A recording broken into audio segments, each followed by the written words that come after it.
今天我们的那个生日礼物就是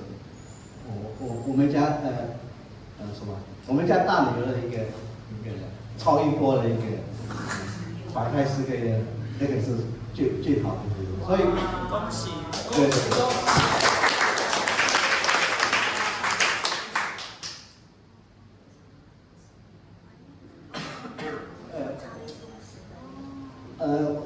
我们相信哈，我相信每个人都需要很多不一样哈，有人是需要那个身体的健康，有时候我们觉得我说金钱啊，很多事情都是可以拿出去，但是现在有时候得不到时，我们有时候可以有很多那个沮丧，所以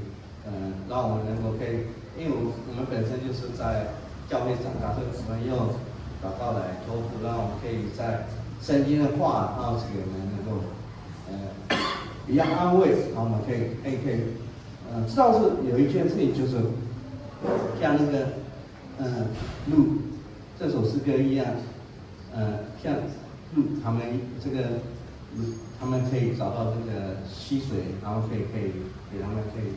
更多的一个生活当中所需要的。所以我现在要演奏这首《无路切慕溪水》那种给大家欣赏。